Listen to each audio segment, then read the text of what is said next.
My name's Steve Disher and I am a MikroTik certified trainer. And you're probably watching this video because you want to learn how to configure your MikroTik router. If you're not familiar with MikroTik or the routers that they make, you can learn more at www.mikrotik.com, or you can purchase your own router at my web store, www.ispsupplies.com. The first thing that we want to do is to use the Winbox utility to log into our router and reset it to the factory default configuration. Now, if you're not familiar with Winbox, you can download it from mikrotik.com. And Winbox is MikroTik's standalone GUI. It runs on Windows. It also runs on Mac OS X if you're using an emulator like Wine, which I'm doing for this presentation today. So I've connected the router to my network. I'm using Ethernet port 5. It's important to know that these routers come from MikroTik with a default configuration, and that default configuration includes a firewall on Ethernet port 1. So it is not possible to connect to port 1, so you'll want to connect your cable to either Ethernet 2 through Ethernet 5. In this case, we've picked Ethernet 5. If I click the Mac Scan button in Winbox, it will do a scan for all routers on my local area network. And here I see one that says it's a router board 751U-2HND, which is the router we're going to be configuring today. So I'll click on the MAC address, which will load that into the Connect To line, and I'll click Connect. And now we should see Winbox on our screen with giving us the capability of configuring this router. The first thing that I want to do is to set the router back to the factory defaults, because in our case we have a configuration on the router which we prepared with QuickSet, but we want to remove that configuration and basically start with a blank slate. So to do that, we're going to click the System button and go down to the Reset Configuration. Now here we have the option of checking No Default Configuration, and we're going to do that so that the device will not load the router OS default configuration and then just make us have to remove that a second time. So we'll do this now. We'll click Reset Configuration, and then of course a reboot is required. So for purposes of our demonstration today, what I've done is taken the same router that I just reset the configuration on, and I've downgraded it to version 4.17 of Router OS, because previously we were running the latest version, which at the time of this video recording was version 5.24. So I've downgraded this router to 4.17 so I can demonstrate for you the upgrade process. Now, upgrading a router is something that you typically want to do when you first receive the router, because many times there are bug fixes that have been applied to the operating system, and we want to have the latest, greatest version of the software when we set this router up for the first time. Now, in order to get the latest version of Router OS, we can do that from MikroTik's website. And if you've not been to their website before, the address is www.mikrotik.com. Once we get there, there's a Download tab. We can click the Download tab and then find the architecture of the device that we're trying to do the upgrade on. In this case, it's the router board 751, which is the MIPS BE architecture. And there's a number of different versions that are available, 4.17, 5.24, and the release candidate for version 6. We're looking for the most stable version possible, so that's going to be the latest version that is not a release candidate. In this case, it's version 5.24. There's a number of packages here, but the one that we actually want is called the Upgrade package. This puts all of the most common features in one file. Also available is an All Packages zip file, which contains features that we probably don't even want to use at this point in time. And it is really just for advanced configuration. So let's grab the Upgrade package, and so we'll do that by saving the file. Now, during the break a while ago, while we were waiting for the reboot, I switched over to my Windows operating system, which I have running in parallels on my Mac. The reason I switched to Windows is that the Winbox utility running in Windows gives us the ability to do drag and drop, which we can't do when we're emulating Windows under Wine with Mac OS. So now we're running a Windows version of Winbox, and I have the file that we've downloaded here, which is the router OS mipsbe-5.24.mpk file. So in order to do the upgrade, I'm going to click the Files button, and I simply drag this file into the Files window and drop it there. You have to make sure that you drop the file in the root of the file folder. Sometimes if we have installed some optional packages or enabled some things like Hotspot, there may be multiple files in this file window, and dropping the file in the correct place to get it into the root of the file system may be a bit difficult with just drag and drop. So one little trick that I like to use is to click the backup button within the files window. When you click the backup button, it creates a backup image of the router with all the configurations stored. And by doing that, we add a little space at the top of the window. So you can imagine if there were a lot of file folders within this window, it might be difficult to get our file where it needs to go. So by clicking the backup button, we add a file at the top of the list, giving us a little space where we can drop our file into the top of the list. Now, in order to upgrade this router to the 5.24 code, all we have to do at this point is to issue a reboot command. And it's important to note that simply unplugging the power from the router is not sufficient to cause it to upgrade. We have to actually issue the reboot command. And we do that by clicking System and Reboot and accepting the answer of yes. Once the router reboots, we should have version 5.24 installed and running. Alright, so we're logged back into the router now, and it's running version 5.24, and we're ready to set up the basic configuration for our router board 751U-2HND. The first thing we need to do is to label our interfaces so that we can keep track of what's going on here. Now, I'm not a big advocate of actually changing the interface name, which is certainly possible, and some people do recommend doing that, but I would rather use comments because it keeps things more standard and it's easier for me to go back later and to work through the configuration. So the first thing I will do is click the Interfaces button and go through and label each of my interfaces. In this case, I'm going to make Ethernet 1 my WAN interface. And so I simply click this yellow square that looks a bit like a post-it note, and here I can put a label for the interface, and I'm going to call that WAN, or Wide Area Network. So that will be our configuration for our WAN interface, and the one that will connect to our service provider. In this case, this router has 5 other Ethernet ports, and as you can see, Ethernet 5 is in the running state, meaning that this is the one that I am connected to with my Ethernet cable. This device also has an onboard switch chip, which means that I can switch each of these interfaces together and slave them off of another interface. So in this case, I'm going to pick Ethernet 2 as my master interface, and in the comments I'm going to put LAN for Local Area Network, and I'll also add a note here that all ports are switched off either 2. And this will remind me that all of my ports are appearing together in a switch group. Then I'll double click on Ethernet 3 and set its master port to Ethernet 2. And then I just continued doing the same thing for Ethernet 4 as well as Ethernet 5. Now, you may notice that there was a brief break in the video. That's because when you add a port to the switch group, you will lose connectivity to the router when that port is finally added, and since we're accessing the router through Ethernet 5, it did kick us out of Winbox, which is a normal behavior. We simply logged back in and finished. So now you can see all of the ports have an S next to them that are in the switch group.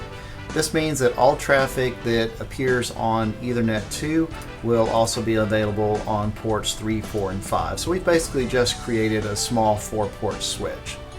The next thing we need to do is to add an IP address to our WAN interface. Now this can be done statically if our provider has assigned a static address to us, but it can also be done using DHCP. And so I'll show you both methods at this time. To add an address via DHCP, it's done by clicking the IP button and the DHCP client, clicking the plus sign and then selecting the interface on which you want to add the DHCP client. In this case, I'll add it to Ethernet 1, and it's going to say searching right now because there is no DHCP server on our network. If there were, it would acquire an IP address, add it to the Ethernet 1 interface, and it would also add a default route. So in our scenario, we're going to go ahead and delete this DHCP client, and we're going to add our address manually. To add an IP address manually, we click the IP button, then the addresses button, and click the plus sign. Now, RouterOS uses slash notation or CIDR notation. So you're going to need to know the size of the subnet that your provider has assigned to you.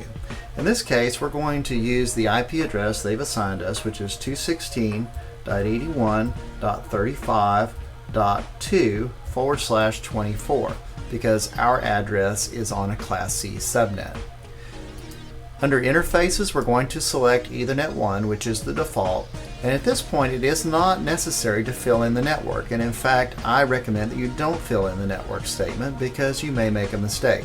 The router knows how to do the math, and it's able to fill in the network statement for you.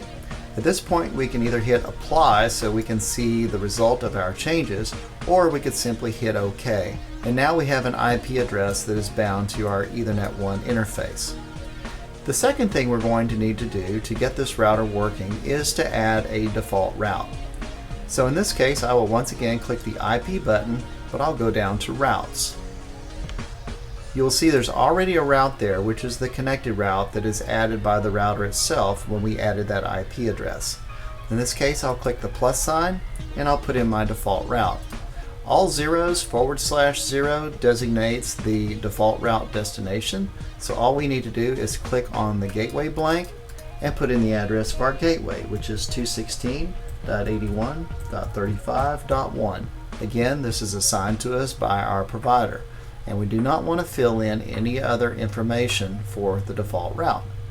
At this point I click OK, and it says unreachable because at this point in time I don't have anything plugged into my Ethernet 1 interface. So our next step is to set up our DNS server so that not only can our router resolve DNS, but it can also provide DNS resolution for hosts that are on our network using this router by using caching DNS. And caching DNS can speed up the network because it reduces the number of times the router has to go to our authoritative DNS server and do resolution by caching the DNS locally. So to do that, we're going to click IP DNS, and we're going to put in a DNS server. In this case, we'll just use a public DNS server because that's the easiest thing for this demonstration. We're also going to click this check mark to allow remote request, and that's what actually puts into place the caching DNS server and allows our router to resolve DNS. If we want to check to make sure that things are working correctly so far, we can do that from a terminal where we can type ping 8.8.8.8, which is our DNS server, and we're getting a reply from it, so we know we have connectivity. But secondly, we'll try pinging something like Google, and we instantly get a response from Google, which means that DNS resolution is working correctly on the router. The next step is to set up NTP, or the Network Time Protocol. Now, as you may be able to guess, these small low-cost routers do not have any type of onboard power or battery to keep the clock running when the router is disconnected from power. So because of that, we'll use an NTP server to get the correct time, and we'll set the clock appropriately. To do that, we simply click System and SNTP Client, click Enabled, set the mode to Unicast, and put in a DNS resolvable name for a public NTP server. In this case, I'm going to use us.pool.ntp.org, and then I'll drop the US and just simply put pool.ntp.org for my secondary NTP server. And this will help ensure that we get two different NTP servers. Now we can hit Apply, and those addresses should resolve differently, and click OK. The next step is to set the system clock. And we do this under System and Clock and selecting our local time zone. In my case, it's going to be America and Chicago. And I'll hit Apply. And now my router has the correct time and the correct date. Now, using SMTP is a pretty simple step. It's not resource intensive, and it ensures that values in your log actually make sense to you. So now when we click the log button and we see entries appear in our log, instead of having a January 2nd, 1970 date, they have today's date as well as the time of day that the log entry was made. So for troubleshooting purposes and security, it's just a much better option. Okay, so now we have our IP address set, we have DNS set up. The next thing I like to do is to set up the system identity so that when we use the Winbox utility, we'll be able to see our router on the local area network. When you do a scan with Winbox, router identity is one of the options, and currently ours says MikroTik, which is the default. So I'll click System, Identity, and I'll set the identity of the router to MikroTik Home Router, and that can be anything that you want it to be. And that name now appears in the title bar at the top of the Winbox window. It also appears on a command prompt when you open the command window in the router. And then finally, more importantly for what we're doing here, it shows up when we click the scan button as MikroTik Home Router. Alright, we have all of the basics in place for the router to have connectivity to the internet. So now we want to set up connectivity for our local area network. We have a wireless device installed in this router from the factory. So this enables us to not only create wireless connectivity, but also wired Ethernet connectivity. So to do that, we want to join both of those interfaces together into a logical interface and then do all of our configuration on that logical interface. The logical interface I'm speaking of is called a bridge interface, and bridges are created from the bridge button. The purpose of a bridge is to join together two physical interfaces, or more physical interfaces if you want, into a single logical interface. So to do that, I'll create a bridge by clicking the plus sign and simply accepting the faults and clicking OK. Then on the Ports tab, I'll click the plus sign again. I'll add Ethernet 2 onto my bridge by clicking OK, and I'll add my wireless card, which is WLAN 1, onto my bridge interface. Now, since Ethernet 2 through 5 are already switched together in a switch group, I've effectively added all of the ports to this bridge. With the bridge configured, my next step is to create my connectivity for the local area network. This is done by clicking the IP button and going to addresses and creating a new IP address. This IP address we're going to put onto the bridge interface, and that will allow us to address the network on the LAN side from both wireless as well as the wired Ethernet interfaces. In this case, I'm going to go with something conventional like 192.168.1.1/24, which is a Class C network using RFC 1918 addressing. Now, in simple terms, RFC 1918 simply defines the private address space that we can use on our local area networks. This address space is never routed through the internet, and this is the correct way to set up our router. Now, which subnet you choose is entirely up to you, but this is the one I've chosen for this demonstration. On the interface, I'll select Bridge 1, click Apply, and I'll go ahead and put a comment in here that this is the LAN IP subnet.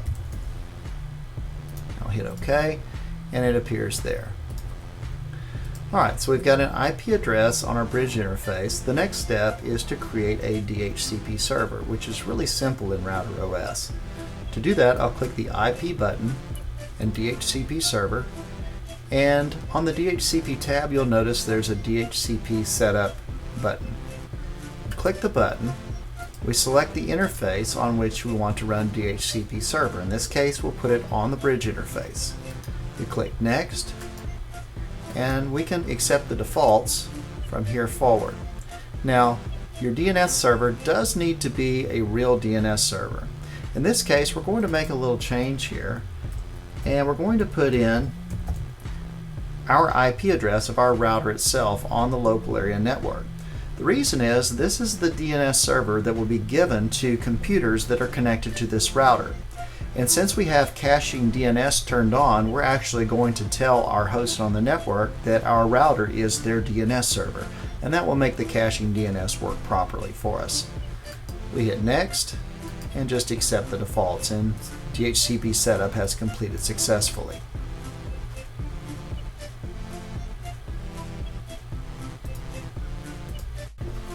So with DHCP set up, as well as our WAN connectivity, the last step is to set up the wireless interface itself.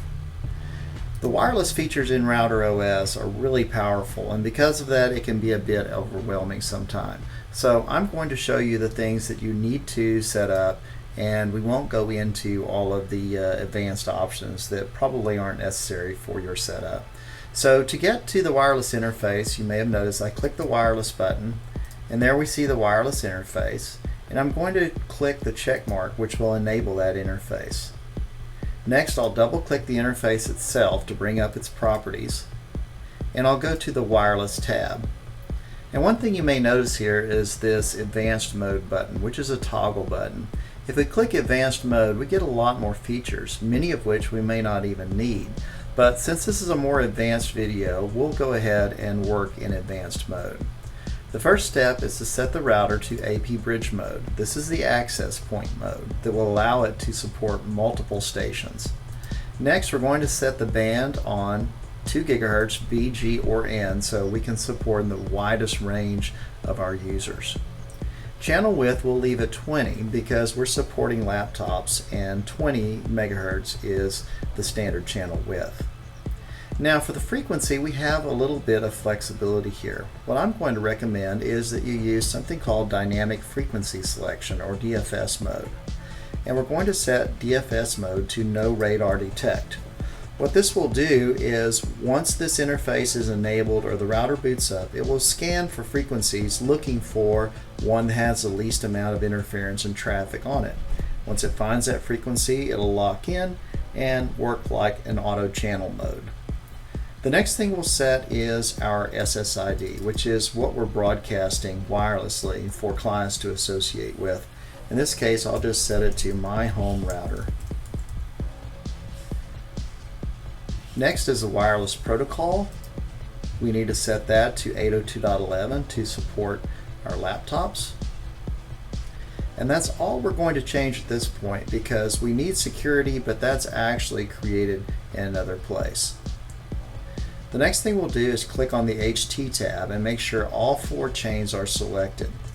This will allow us to run in MIMO mode when we're doing 802.11n. And we'll click OK. Then we'll jump over to the Security Profile tab, click the plus sign, and create a new security profile. We need to give the profile a name, and in this case I'll call it WPA2. On the authentication types, we'll leave the default of WPA PSK and WPA2 PSK, and make sure that we only select the AES, unicast, and group ciphers. I do not recommend using TKIP. TKIP requires more router CPU to operate and also creates a lot of compatibility problems with many of the products that are out there nowadays. The pre-shared key is where we're going to put in the passphrase that we're going to use for our clients. In this case, we want to make it fairly complicated, so it's not really easy to guess. But for purposes of our demonstration, I'll call it MikroTik Training Video. And sometimes it may be a bit difficult to see what we've actually typed in if we make a mistake. So there's a feature up at the top of Winbox called Hide Passwords. And if we uncheck that, we can actually see what we typed in. And I'll copy that and paste it into the WPA2 pre-shared key and click OK. So here's our security profile. The last thing we need to do is to apply that profile to our interface. So back to the Wireless Tables Interfaces tab, double click WLAN 1, skip over to the Wireless tab, and go down to the Security Profile and we will set it to WPA2 and hit apply and OK. The last thing that we need to accomplish is to create a masquerading rule for our router. And the purpose of this masquerading rule is to hide our private IP address behind our public address. So I'm going to reattach to my router, and I'm going to click the IP button and the firewall button. Next, I go over to the NAT tab, and I'll click the plus sign and create a new NAT rule. This rule, we're going to select the source NAT chain, and we're going to match any traffic that's going out our interface Ethernet 1. And this is traffic that's going typically to the internet. On the Action tab, we'll click Masquerade, and we'll hit OK. So now the last piece of our configuration will be to install a firewall to protect our router and to protect the clients that are behind our firewall router. So to do that, we're going to click the IP firewall button and create some filter rules. Now these filter rules will be put in two different places. One is on the input chain, and that will protect the router itself. But secondly, on the forward chain to protect the laptops and the other computers that are behind our firewall. We're going to use two different basic types of rules. The first will be a straight filter rule that will filter traffic based upon IP address, and the second type of rule will be a stateful rules, or a set of stateful rules that will allow us to filter based upon connection states. And that's really one of the very powerful features of Router OS, is this ability to filter based upon connection state. So I'm going to use a feature called address list, and this allows us to create just a handful of rules and then have those rules applied to many different IP addresses based upon entries in our address list. So to start out, under IP firewall, I'm going to click the address list tab and create some new address list entries. The first entry, I'm going to name it our local LAN, or local area network. And here I'm going to put the subnet that we created, 192.168/. Here I'm going to put the subnet that we created, our local area network, 192.168.1.0/24. I'll click OK. I also may want to allow access from some other subnet. In this case, I'll pick 10.0.25.0/24, which is our network here in the office that I'm using to configure this device. And once again, I'll click OK. Now, both of these address list entries can be added to a single firewall rule and allow access to this router now. Back to the filter rule tab, I'll click the plus sign, and we're going to create these rules on the input chain. On the advanced tab, I'll select the source address list as our local LAN, which is the address list we just created, with an action of accept. I'll hit apply, and I'll put in a comment that says allow access to the router from the LAN. Now, I like to add some additional information here as well, like allow access to the router from the LAN using an address list. And this helps remind me later that if I want to allow other addresses, I'll just simply look for the address list that is referenced in this rule. And I'll hit OK. So this rule is going to protect the router, but only if we add a second rule. And that second rule is what we call the drop rule. And that rule starts out and it says, on the input chain, with an action of drop. Now what this does is drop all traffic that has not been previously allowed. And once again in the comment, I'll put drop all other traffic to the router.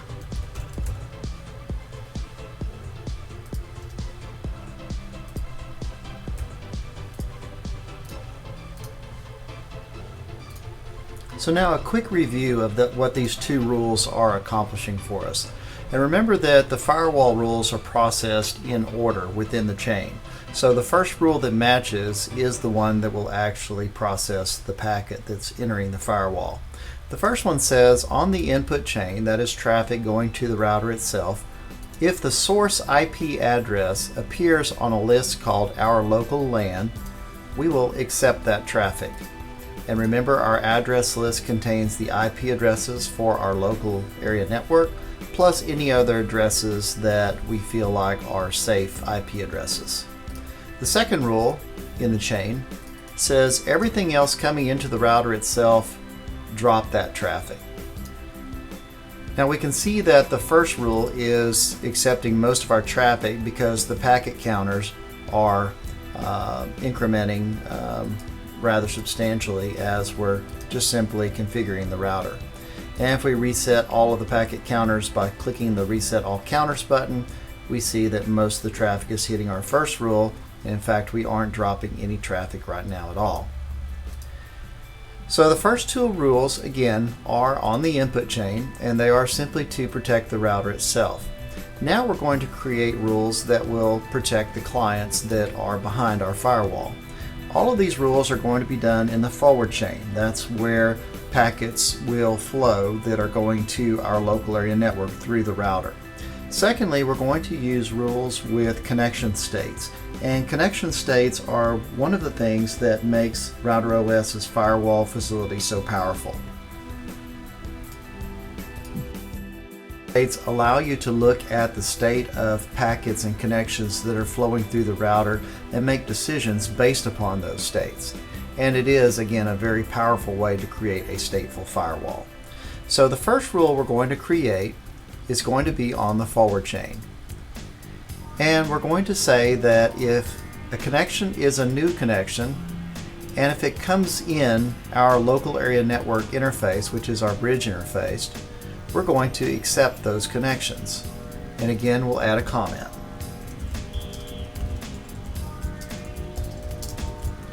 And in this rule I said allow connections from the LAN. And you notice that I've changed the selector to the input chain while we were looking at the input chain rules. If I select all, I'll see all rules in the firewall. And if I move this to forward, I'll only see rules that are in the forward chain, which is what we're working with now. So our first rule says allow in the forward chain connections that are coming in the bridge interface with a state of new. The next type of connection that we need to allow is a connection state of established. And once again, we'll add a comment.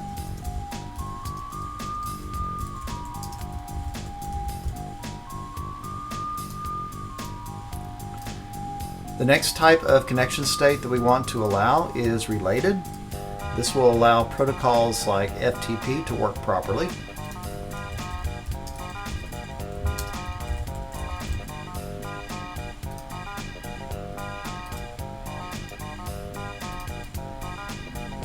Okay, and then once again we need a drop rule because we've already defined the types of connections that we believe are acceptable, and we'll add a drop rule at the end here to drop all other connection states.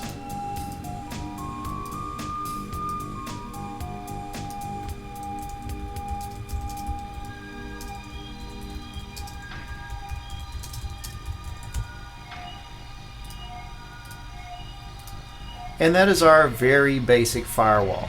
Now we have to do just a little bit of fine tuning to make this work in all possible scenarios. And there's one more connection state that we can look for that will help secure our router as well. So we'll create one more rule. Again, this will be on the forward chain, and we'll be looking for a connection state of invalid. Now, if you're not familiar with invalid connection packets, these are packets that aren't SYN packets, so technically they're not able to create a new connection.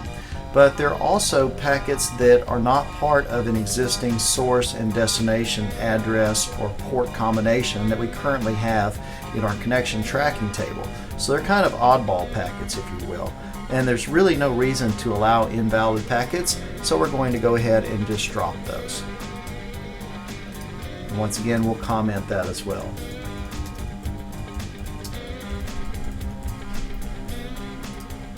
And because they offer no benefit to us, we'll just drag that rule to the top of the list so that we drop invalid connections before they're processed by any other part of the firewall. So I'll go back to my selector for all rules, and what we should see is all the rules we've created in both the chains of the router. The last rule we're going to add is going to be on the input chain. And once again, we're going to use a connection state matcher here. The purpose of this rule is to allow us to do things from the router itself, like ping hosts on the internet, or to download some files using the built-in fetch utility in RouterOS. So currently we're allowing connections that are coming from our local area network, but we're dropping all other traffic. Now, one other thing this will break is our DNS resolution, because we're going to have to open a connection from our router to a public DNS server and get our DNS resolution so we can cache it locally. And with these two rules, we can't even allow that inbound traffic for DNS resolution.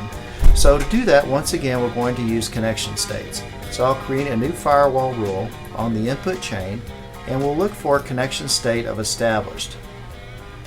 And the action once again will be accept, and our comment will say allow established connections to the router.